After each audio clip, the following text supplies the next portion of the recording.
Hello everyone, this side Vijay Singh, research manager from well 35। सो आज अगर हम बात यूएस मार्केट की बात करते हैं तो fed rate steady for the fourth time.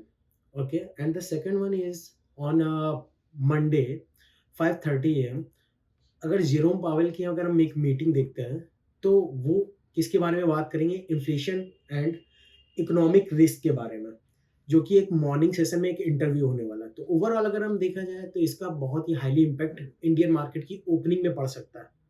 Okay, the second one is, अगर इन्फ्लेशन रिस्क कहीं ना कहीं कम होता है तो this is very fruitful for the dollar also.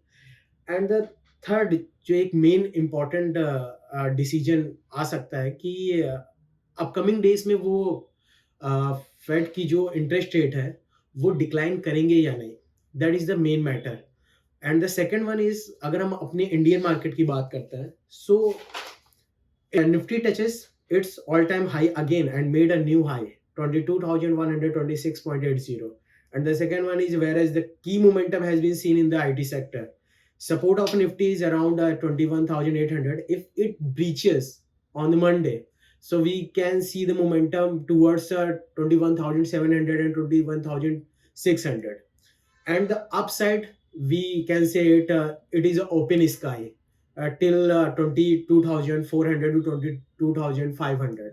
And again is, after budget rally has been seen in the IT sector, and whereas the key momentum will come in a BFSI sector and manufacturing sector and infra, whereas even I'm talking about banking and financial sectors. So आपने देखा होगा कि कहीं ना कहीं इसमें कमजोरी देखी गई है। बैंक में अपसाइड का मोमेंटम तो आ रहा है, बट अगर डाउन साइड का मोमेंटम भी बहुत तेजी से आ रहा है। मींस कहने का मींस है कि अपसाइड पे वो होल्ड नहीं कर पा रहा अपनी पोजीशन पे।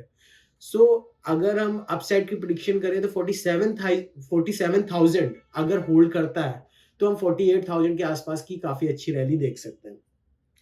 वहीं अगर निफ्टी फाइनेंस की मैं बात करूं तो 20,500 के आसपास का एक बेहतरीन लेवल है।